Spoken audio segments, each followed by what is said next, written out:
오늘은 사랑은 구제보다도 더 뛰어나다, 더 우월하다 하는 것에 대해서 말씀을 드리겠습니다. 우리 그리스도인들은 성경에서 내가 거룩하니 너희도 거룩하라 하는 이 도전을 받고 있습니다. 그래서 모든 그리스도인은 자기의 삶 속에 온전하지는 못하더라도 이 거룩함의 일부분이 깃들기를 바라는 마음에서 경건한 마음을 갖고 또 그런 자세로 신앙생활을 하려고 노력하고 있는 것이죠. 만약에 이런 마음조차 없다면 정말 하나님을 만났는가, 하나님을 알아가고 있는가 하는 부분에 대해서 우리가 회의를 좀 할 필요도 있습니다. 그래서 하나님의 그 거룩하심과 맞부닥뜨린 그 인간, 그래서 절망적으로 내 안에 있는 거룩하지 못한 죄로 인하여 고민해 본 사람들, 그 사람들이 바로 크리스찬들이고, 그리고 그 해결을 예수 그리스도의 십자가에서 찾은 사람들이 크리스찬입니다. 그래서 죄 많은 사람이지만 나는 용서함을 받은 사람이다 하는 기쁨을 가지고 살아가는 사람들이 또한 크리스찬인 것입니다. 이 거룩은 너무 좀 묵직하죠, 주제가. 그래서 피하고 싶은 사람들을 위해서 그 다음에 적절한 말이 있습니다. 그게 뭐냐면 경건입니다. 그래서 우리는 거룩함을 향하여 나아가는 그 도상에서 이 경건함을 추구하면서 살아갈 때에 이것이 신앙인으로서 바람직한 자세다라고 말을 할 수가 있어요. 유대인들이 이 경건함에 이룰 수 있는 방법으로 찾은 것이 몇 가지 있습니다. 따라서 해볼까요? 기도, 구제, 금식. 이 세 가지가 바로 하나님 앞에서 경건한 모습을 갖고 살아가는 것이다 라고 그 사람들은 발견을 했고 그리고 실천을 했습니다. 자, 기도는 하나님께 대해서 하는 것입니다. 그리고 이웃에 대해서는 구제를 실천합니다. 그리고 자기 자신에 대해서는 금식을 실천합니다. 그래서 하나님과 이웃과 자기 자신에 대한 어떤 신앙적인 그 태도로서 확정시켜서 그들이 추구했던 것이 바로 기도와 금식과 구제, 이 세 가지인 것입니다. 옛날이나 지금이나 이것은 변한 게 없습니다. 그럼에도 현대 그리스도인들에게 이 기도와 금식과 이 구제라는 것은 옛날처럼 그렇게 중요한 의미를 갖고 있는 것 같지는 않습니다. 특별히 기도는 아직도 더 중요하게 살아있지만 이 금식과 구제는 점점 더 그 가치가 상실되어지고 또 우리들 속에서도 실천하는 것이 적어지지 않나 하는 생각도 해보게 되는 것입니다. 이것이 문제가 있는 것은 결코 아닙니다. 단지 우리는 성경 속에서 이렇게 하려고 했던 유대인들이 예수님에게 자꾸 책망을 받았거든. 그러다 보니까 이렇게 하는 것이 뭔가 잘못인가 보다 라고 생각하는 경향이 있는데 그것은 결코 아닌 것이죠. 그들이 실수했던 것은 무엇인고 하니 이것들을 행함에 있어서 사람들에게 보여주기 위해서 노력을 많이 했다는 거, 여기가 문제가 있는 것이지 기도하고 금식하고 구제하는 것 이 자체에 대해서는 아무런 문제가 없는 것이고 옛날 그 사람들이나 오늘날 우리들이나 하나님 앞에서 경건하게 살고자 하면 이것을 실행해 나가는 것이 바람직하다라고 생각을 합니다. 이 피 흘리는 바리새인이다 라는 말이 있듯이 그들은 이 머리에 뭔가 핏자국이 좀 생기고 해야지 경건하고 기도하는 사람이다 라는 흔적을 그래서 그것을 보여주기를 원했던 것이죠. 눈 감고 하나님 생각하면서 기도하다 가다가 문서주에다가 이마 부딪혀가지고 피나 또 바닥에 넘어져서 피나 그래서 억지로 그 흔적들을 만들고 그렇게 다니기도 했던 그 시대의 사람들을 향하여서 예수님께서는 신앙이라는 것은 그렇게 바깥으로 남에게 보여주기 위한 게 아닌 거야.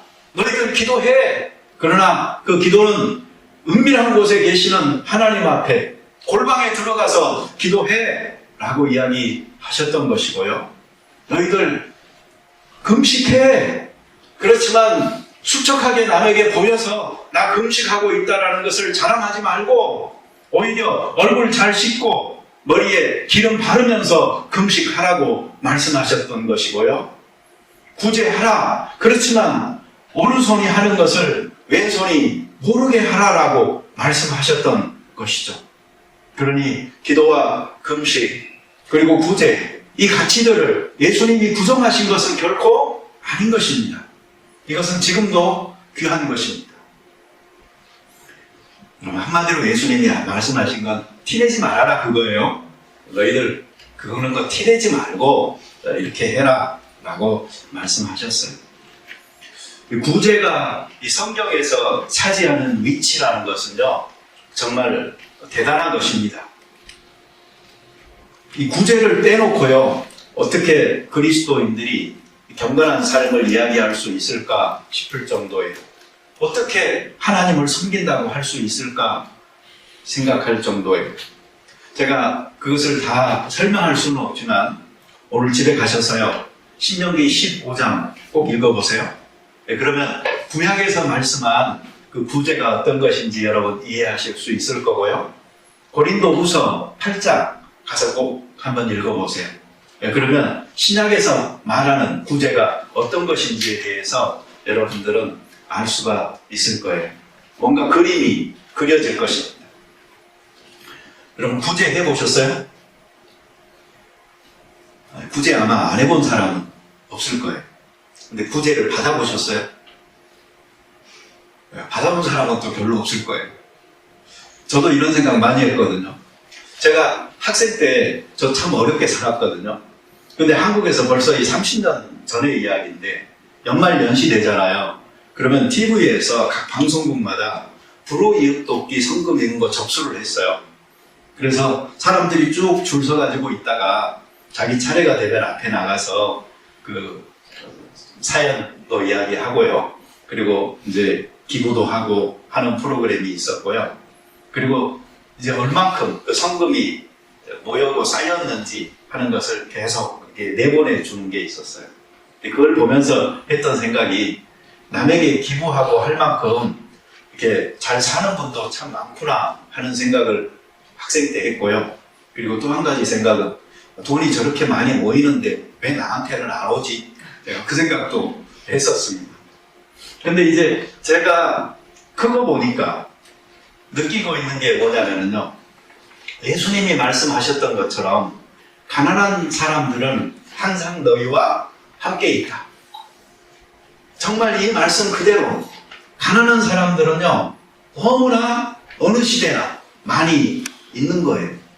그렇기 때문에 아무리 많은 금액이 모아지고 하더라도 이것은 항상 부족하겠다 하는 생각으로 지금은 바뀌었습니다.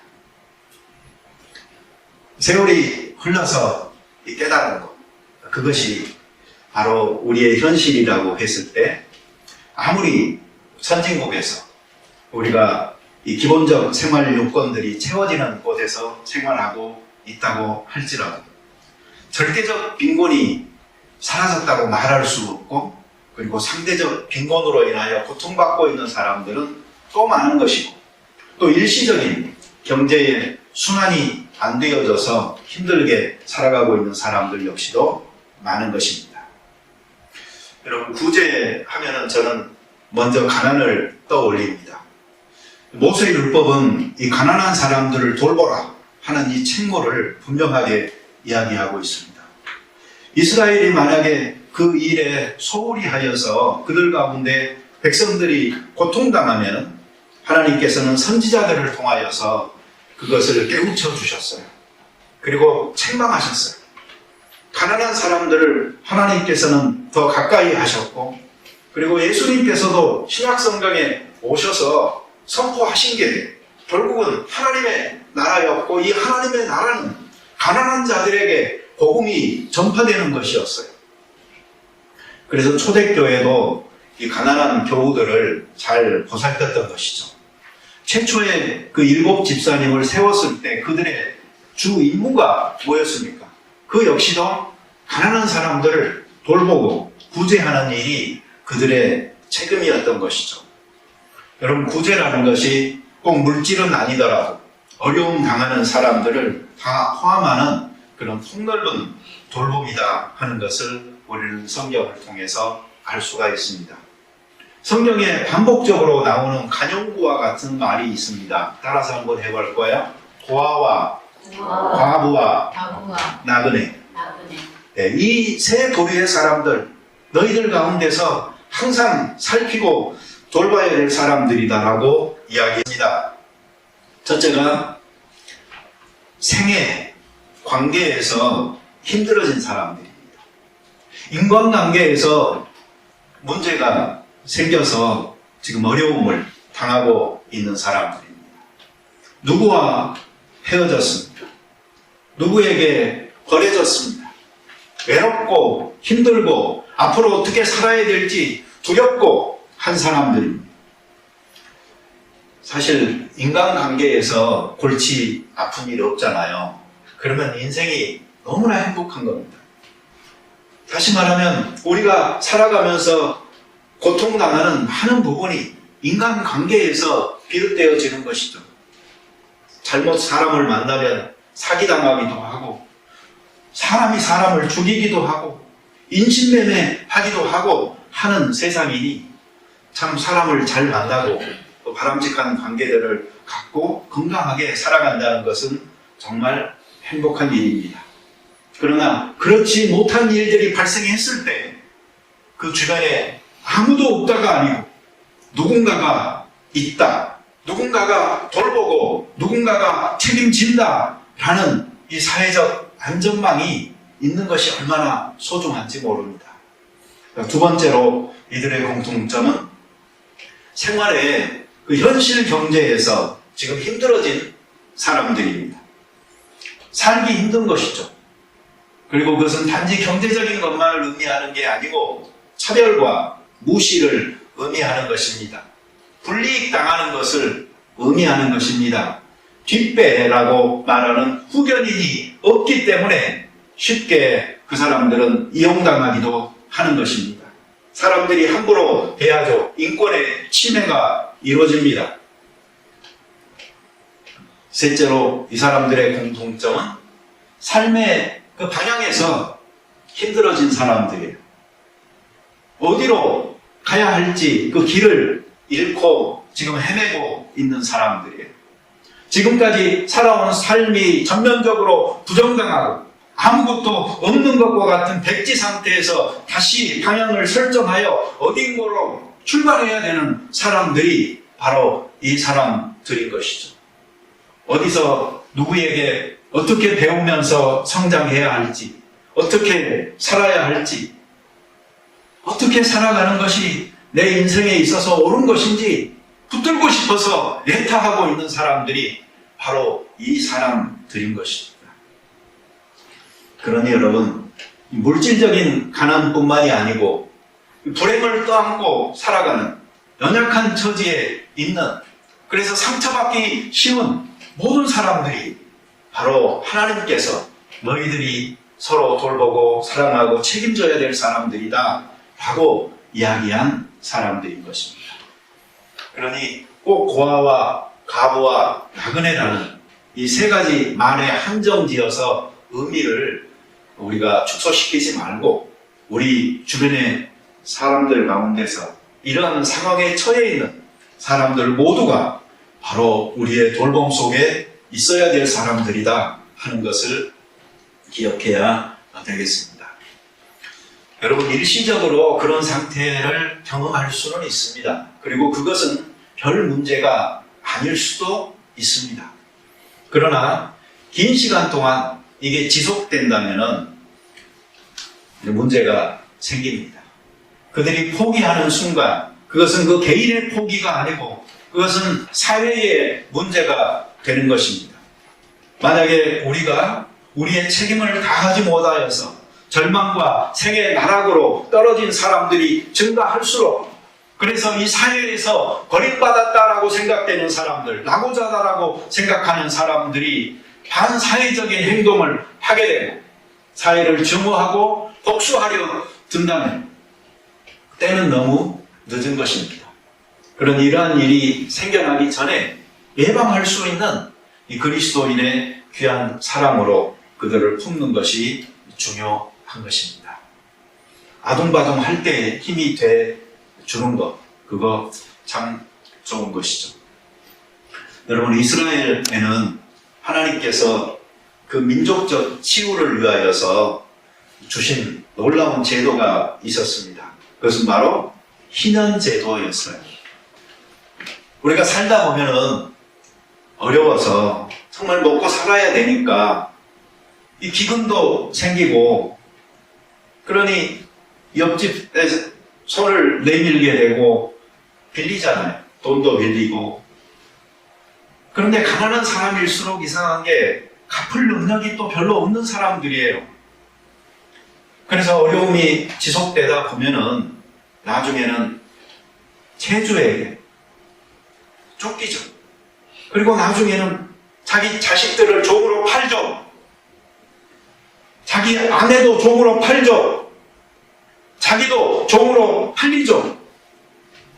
이런 비극적인 사회 현상들을 하나님께서는 어떻게 너희가 같은 민족으로서 그렇게 종을 삼을 수가 있느냐라고 이야기를 하고, 그러한 어려움들에 처한 모든 사람들에게 매 7년마다 모든 빛을 탕감해주는 제도, 그리고 77, 49, 그래서 50년째마다 모든 사람들에게 자유함을 주는 제도, 그래서 사회가 병들지 않고 다시 회복될 수 있는 기회를 주는 제도가 이 희년의 제도였던 것이죠.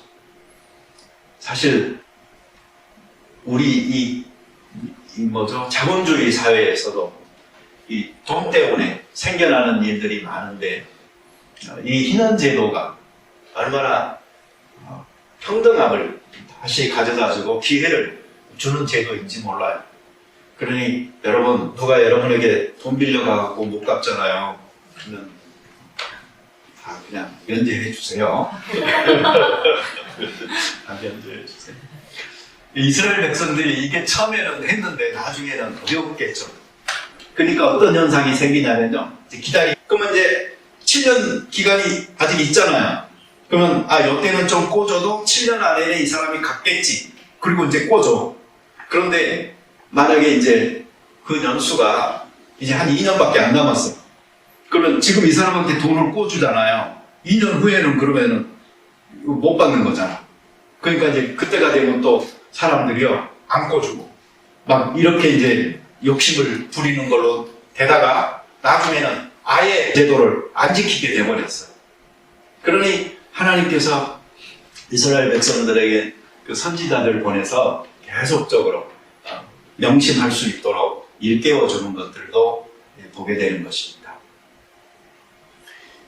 성경에 보면은 그 외인이다 하는 말이 있어요. 여기서 외인이라는 것은 믿지 않는 사람들, 교회 밖의 사람들을 의미합니다. 물론 그 사람들에게도 선을 행하라 라고 성경에서는 많이 말을 하지만, 특별히 믿는 사람들, 형제와 자매들, 가족 안에서 너희들이 선을 행하고 사랑을 베풀어라 하는 것을 많이 강조를 하고 있습니다. 갈라디아서 6장 10절에 보면 우리는 기회 있는 대로 모든 이에게 착한 일을 하되 더욱 믿음의 가정들에게 할지니라 라고 말하고 있는 것입니다. 여러분, 교회 밖에 있는 사람들은 실제로 교회가 무엇인지, 교회 안에서 무슨 일이 일어나고 있는지를 잘 모르죠. 그런데 교회 안에 있는 사람들조차도요, 그냥 이 겉다리로 다니는 사람들은 교회 안에서 실제로 무슨 일이 일어나고 있는지를 잘 모릅니다. 그런데 자기가 믿음을 갖고 그리고 헌신하고 또 믿음의 교제를 신실하게 나누는 사람, 그 그룹에서 활동을 하게 되잖아요. 그러면 그들 사이에 있는 그 교제의 아름다움과 사랑의 헌신이 얼마나 깊은지를 더 많이 깨달아 알 수가 있어요. 그러니 여러분들 이미 교회 안에 지금 들어오셨는데 점점 더 이 깊은 교제권으로 사랑의 테두리로 들어와서 이 그리스도의 정말 아가페 사랑의 실천들을 서로가 서로에게 행하려고 하는 그룹 속에서 그 아름다움을 좀 느껴볼 수 있게 되기를 바랍니다. 근데 교회에서 이 사랑이 실제로 또 잘 안 이루어지는 이유 중에 하나가 뭐가 있냐면은 이 자존심 때문에 그래요. 자기를 잘 안 내보여요. 뭐 힘들고 어렵고 도움이 필요할 때에도 그냥 혼자 해결하지, 뭐 하나님께 기도하지 하면서. 그러나 그것은 교회가 어떤 것인지를 잘 이해를 못하고 있는 거예요. 교회는 가족이에요. 형제요, 자매예요. 어려울 때 더 교회가 모습이 드러나는 곳이 교회인 것입니다. 그러니 실제적으로 우리는 개인으로 본다면 저 사람은 자존심이 세서 이렇게 말하지만 그게 아닌 거예요. 교회가 그 사람이 자존심을 느끼지 못할 만큼 사랑이 풍부했었다면 그러지 않아요.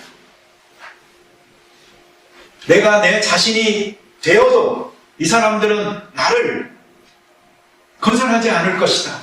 이 사람들은 나를 용납할 것이다. 있는 그대로의 나를 받아줄 것이다. 그래서 나는 이 따뜻한 사랑의 공동체 안에서 내가 될 수 있다라는 그 자유함이 있는 사랑이 풍부하다고 하면은 거기에 그런 방어적인 시스템은 제거가 될 것입니다. 우리 교회 안에는 여러분 어려움이 있는데 없는 것처럼 그런 사람 없기를 바랍니다. 그러려면은 우리가 이 사랑의 그 따뜻함을 더 밀도 있게 발전시켜 나가야 되는 것입니다. 왜 그런 거 아니? 오늘 성경에도 보면 기회 있는 대로 그랬잖아요. 기회가 있는 대로 우리가 실천을 해야 되는데 그 때를 놓치지 말아야 되는데 그 때를 놓치면 후회하는 건데 적절한 시기에 알려지지 않고 나누지 않아서 나중에 원망하고 또 후회하고 하는 일이 없도록 정직하게 잘 삽시다. 제가 신앙생활요 하기 어렵다 이렇게 생각하는 사람들이 혹시 있을지 몰라서 말씀을 드리자면 신앙생활은 너무 쉬운 거예요. 3장 16절 요 말씀만 붙들고 기억하세요. 첫째는 요한복음 3장 16절, 두 번째는 요한일서 3장 16절. 이 두 가지 말씀만 여러분들이 확실하게 붙들고 나 이대로 실천하며 살리라 하잖아요. 그럼 신앙생활 너무 쉽습니다. 요한복음 3장 16절은 하나님이 세상을 이처럼 사랑하사 독생자를 주셨으니 저를 믿는 자마다 멸망치 않고 영생을 얻게 하려 하십니다. 이 믿음의 법칙을 붙드세요. 그리고 요한일서 3장 16절 그가 우리를 위하여 목숨을 버리셨으니 우리가 이로써 사랑을 알고 우리도 형제들을 위하여 목숨을 버리는 것이 마땅하니라. 너무 연결이 잘 되지 않아요? 요한복음 3장 16절은 예수님이 그래서 우리를 위해 죽으셨다 이거고 요한일서 3장 16절은 그가 우리를 위하여 목숨을 버리셨으니 그 사랑을 우리가 알고 우리도 형제들을 위하여 목숨을 버리는 것이 마땅하다. 그러니 하나님의 사랑을 알고 형제들을 사랑하면서 사는 것 이것이 신앙생활의 A부터 Z 마지막까지지. 그 다음에 뭐가 필요하겠어요? 나머지는 있어도 되고 없어도 되는 것들이라고요. 그러니 여러분 이 3장 16절의 말씀을 꼭 붙들고 신앙생활을 잘 하시기 바랍니다. 그 3장 17절 요한일서 3장 17절은요 좀 더 구체적으로 이렇게 말하고 있어요. 누가 이 세상에 재물을 가지고 형제의 궁핍함을 보고도 도와줄 마음을 닫으면 하나님의 사랑이 어찌 그 속에 거하겠느냐. 문제가 이제 생겨버렸죠. 뭐죠? 이 재물. 그걸 자꾸 방해를 한다고. 왜? 재물이 방해한다고 생각하는데 사실은 그 재물의 주인 노릇을 해야 하는 내가 문제인 거예요. 우리는 돈으로 구제하려고 하는 경우가 많습니다. 그리고 어떤 사람들은 어차피 그 사람에게 필요한 것도 돈이고 뭐 우리가 줄 수 있는 것도 돈인데 하면서 너무 쉽게 이야기합니다. 그러나 여러분, 돈은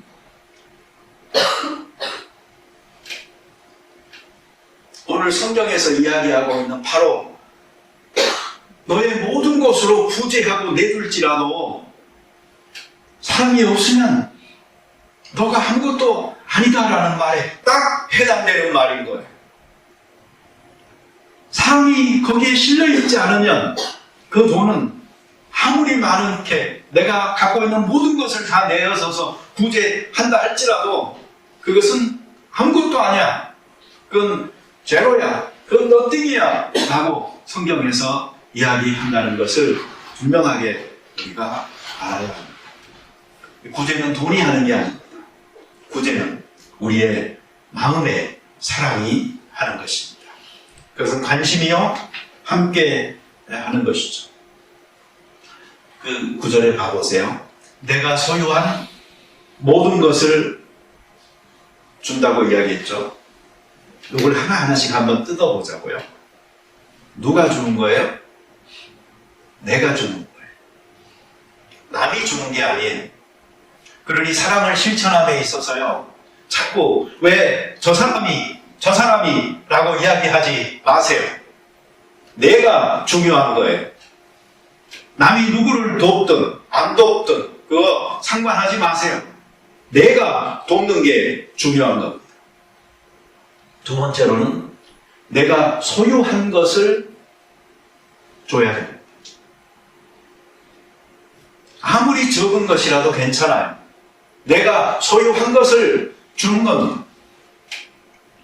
나중에 내가 잘 되면, 나중에 성공하면, 내가 로또 맞으면 그건 내가 소유하지 않은 거예요. 근데 그렇게 변명하고 꿈꾸면서 현재 내가 가지고 있는 것으로 할 수 있는 일을 하지 않는 것은 책임의 유기인 것입니다. 세 번째는 내가 소유한 모든 것을 준다 할지라도 내가 소유한 모든 것을 줄 수 있는 마음, 이것이 바로 형제를 위하여 죽을 수 있는 마음인 거잖아요. 그 마음으로 다가간다면 거기에 사랑의 엄청난 능력들이 나타나지 않겠습니까? 우리 교회 고기장으로 자주 가시는 분들이 사실은 위대한 실천을 하나 열심히 하고 있는 게 있어요. 성경 말씀을 그대로 실천하고 있는 게, 그게 뭐냐면 흘러가는 물에 이 빵을 던져라. 그걸 고기 잡는 분들은 열심히 잘 하세요. 그 넓은 바다까지 찾아가가지고 거기다가 자꾸 뭘 먹을 걸 주잖아요. 던져주잖아요. 근데 성경은 그런 거예요. 계산하지 말고 흘러가는 물에 아무런 소용없는 것처럼 보이는 너의 빵을 던져라. 구제는 그렇게 하는 겁니다. 내가 이것을 계산해서 하는 게 아닙니다. 고기 잡는 사람들이 왜 그걸 던져줄까요? 뭔가 잡으려고. 그 욕심이 문제인 거죠. 그래서 보상을 바랄 때 진정한 성경적 구제의 가치는 여지없이 허물어져 버립니다. 그저 흘러가는 물에 빵을 던지듯 던지고 잊어버리는 것. 그것이 성경적으로 정말 좋은 것이죠. 누가복음 12장 33절, 너희 소유를 팔아 구제하여 낡아지지 아니하는 주머지를 만들라. 곧 하늘에 둔 바 다함이 없는 보물이니 거기는 도적도 가까이 하는 일이 없고 좀도 먹는 일이 없느니라. 또 잠언 11장 25절 구제를 좋아하는 자는 풍족하여질 것이요 남을 윤택하는 자는 윤택하여지느니라. 네. 남을 윤택하게 하려고 하는 사람, 바로 그 사람이 자기 스스로도 윤택하여지는 것입니다. 구제는 하나님께 구워주는 것이라고 성경에서는 이야기합니다. 사람에게 구워주는 게 아닙니다. 하나님께 구워주는 것입니다. 그러니 하나님께서 갚지 않겠습니까? 성경에 나오는 경건이라는 말을 히브리어는 하시드, 그리고 헬라어는 유세데이아라고 합니다. 근데 이것은 신실한 태도를 의미하는 것입니다. 그것은 하나님을 향하여 신실한 것이고, 그리고 또 하나의 뜻이 있는데 다른 사람에게 하나님의 자비를 실천하는 것을 의미하는 말이 바로 이 경건이라는 말입니다. 그래서 야고보가 야고보서 1장 26절에 이렇게 말했어요. 누구든지 스스로 경건하다 생각하며 자기 혀를 재갈 물리지 아니하고 자기 마음을 속이면 이 사람의 경건은 헛것이라. 27절에 하나님 아버지 앞에서 정결하고 더러움이 없는 경건은 곧 고아와 과부를 그 환난 중에 돌아보고 또 자기를 지켜 새 속에 물들지 아니하는 그것입니다. 네, 여러분, 참 경건이 하나님 앞에서 이렇게 고아와 과부를 그 환난 중에 돌아보는 것이라는 것을 깨닫고 우리가 실천을 좀 잘 하실 수 있으면 좋겠습니다. 아가페 사랑에 굉장히 희망적인 메시지가 있는 것을 아십니까? 그것은 뭐냐면 다른 사랑은요 명령할 수가 없어요. 자, 그런데 이 아가페 사랑은요 의지적인 사랑이에요. 이 사랑은 조건이 없는 사랑이에요. 보상도 바라지 않는 사랑이에요. 그냥 그럼에도 불구하고의 사랑이에요. 그러니 이 사랑은요 명령하면 가능한 사랑이고 순종하면 가능한 사랑이에요. 그러니 이 사랑은요 누구나 오늘 하나님의 말씀을 심각하게 받아들이고 내 삶에 결단하고 그렇게 내가 사랑하겠다 의지하고 순종하잖아요. 그런 가능한 사랑이 바로 이 아가페 사랑이라는, 이것이 바로 이 아가페 사랑을 행할 수 있는 엄청난 가능성인 것입니다. 우리 모두가 이 아가페 사랑의 명령을 심각하게 받아들이고 그리고 결단하고 살기 시작해 봅시다.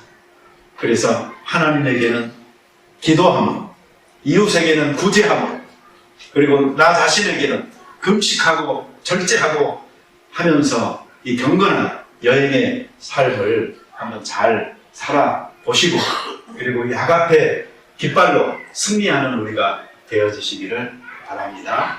같이 기도드리겠습니다. 자비로운 주님 감사합니다. 우리가 아가페 사랑 하나님께 받았습니다. 이 사랑이 차고 넘쳐 다른 사람을 향하여 흘러갈 수 있도록 도와주시옵소서. 다른 것들은 내 마음의 어떤 끌림과 감정과 인간적 요소들이 개입하여서 불투명하게 되어져 버릴 수가 있지만, 그러나 이 아가페 사랑은 조건도 없고 보상도 바라지 않으며 그럼에도 불구하고 베풀 수 있는 전폭적 사랑인데, 하나님의 말씀이 명령하시니 내가 받아들여 순종하기로 결단하고 행하면 되는 사랑이니 어쩌면 가장 어렵고도 쉬운 사랑입니다. 이 사랑을 우리가 교회 안에서, 가정 안에서, 이 사회에서 행하는 사람들 될 수 있게 도와주시옵소서.